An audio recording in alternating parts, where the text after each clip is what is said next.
Good morning, gang. David Gupple, Thinker Farmer here. I'm here in the top of the slope field at Archwood Farms.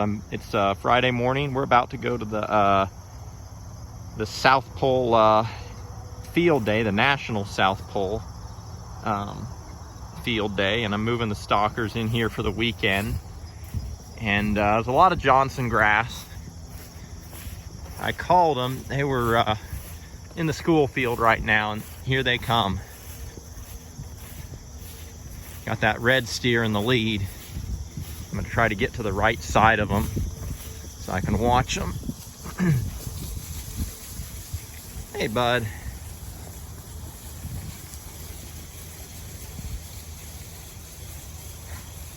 They're looking pretty good. They're super content, honestly.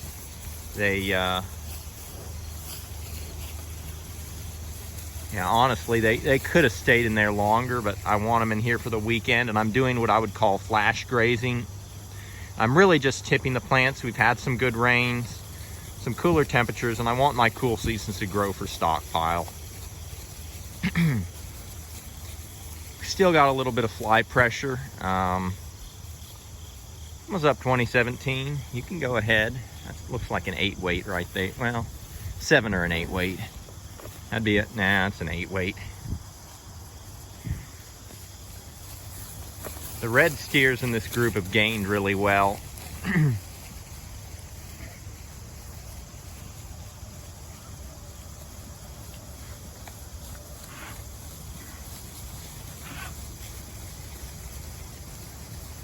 Yeah, I don't see a single animal that it's got a side sunken in. They're all pretty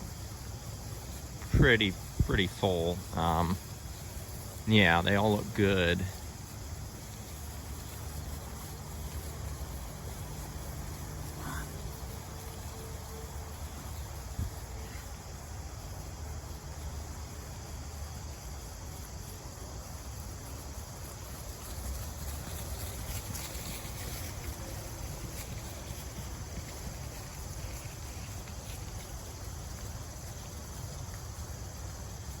Definitely got some flies on them, not terrible, but moving them along should help. We're hoping in a few years with breeding up the South Poles with slicker hides than these Angus. A lot of these have rough coats.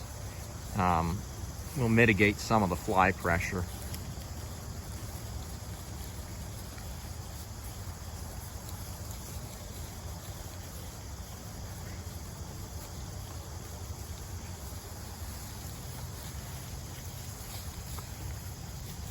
Of course, I'm checking right now. I'm checking their feet, making sure no one's lame. Checking for their general disposition, their eyes. Yeah, looking over their coats, fly pressure. Really, this is a perfect time whenever you let an animal through a gate. It's the perfect time to look at the animals in the herd and just see how everybody's doing. That was a walnut.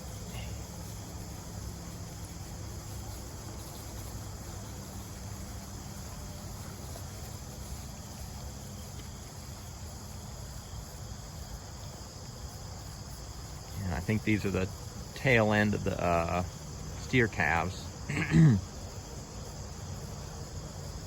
Yeah, so looking pretty good here. We have not grazed in the top of the slope field since roughly July 4th, so it's been, and they're not super hungry, so they're just taking off to see what's in the paddock. But yeah, no, it's been dry. Yeah, it was dry on July 4th, but after we got Debbie in August, 4.5 inches, then we got another 1.5 inches. So mid-August Debbie, then we got some rain end of August, and then we got another inch this past week. So it's had plenty of time to recover and definitely enough rain. And the top of the slope field's come back really well. We didn't graze it hard. We left a lot. Got some multiflora rose bushes in here, but probably a year or two from now we'll end up brush hogging this field. I mean, the grass is I don't know if anybody can see my boot. It's the grass is to the tops of my boots. There's a lot in here, so we're looking pretty good. A lot of spider webs. I love to see that. That means there's a lot of bugs and insects, life above the ground. Got a lot of good soil cover on the, I'll just walk on down there. Got a little bit of Johnson grass. The farther we get downhill and towards the south side of the field, I'm facing south right now. Sorry if I'm bouncing a bit. I'm having to step pretty high in this grass. Yeah, we just got a ton of cool seasons coming on. Not a lot of clover in here for sure. A lot of fescue. Pretty sure we've seen some orchard grass in this paddock. Yeah. Anyway, I'm pretty sure the first day today,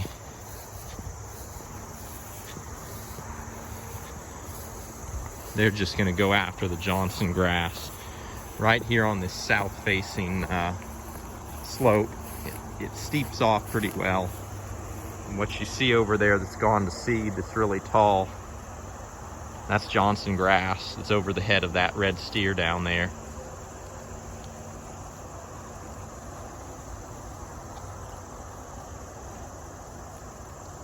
So this is September 20th. We're basically just getting to the beginning of fall, or the official start of fall.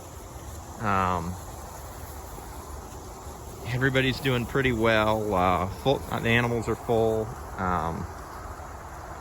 We're grazing off the last of our warm seasons, which would be our Johnson grass, before we get the frost, which is, I imagine that'll come in the next month, sometime in October.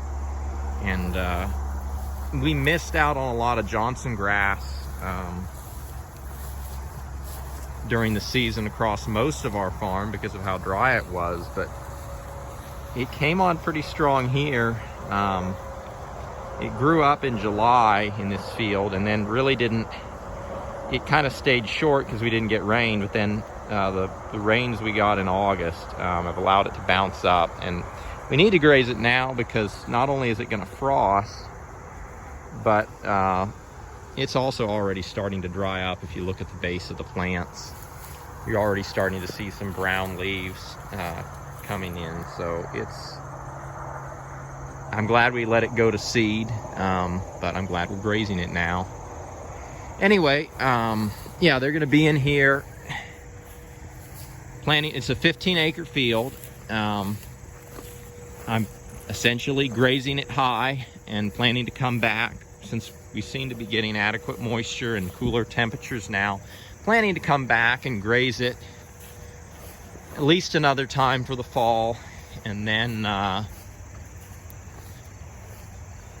yeah, one more time for the fall, and then winter grazing. And grazing it high both of the first two times so that we get more recovery. And just 3 days in here, so 5 acres a day basically. It's the other guys are tagging a lot of calves at the main farm, so make it simple for them. I gave them a 3-day paddock. We are starting to experiment with some automatic gate latches. Y'all have probably seen my video of the well, if you look back far enough in my episodes, you can see a video of a Teeter Farm Tech gate latch. I'm experimenting with another one here. It's called the company that makes it is Penn's Agro. It's a little bit more expensive. It's a fence lifter. It raises the wire, similar to the bat latch that Neil Dennis would have used. Anyway, that's going to be in a future video. I'm going to finish up here, and then Mike and Todd and I are all going to head to the South Pole Field Day. So anyway, gang, it's fall and we're still grazing, and a lot of grass ahead of us, so we're looking good. And with that, blessings for the journey, and keep it real.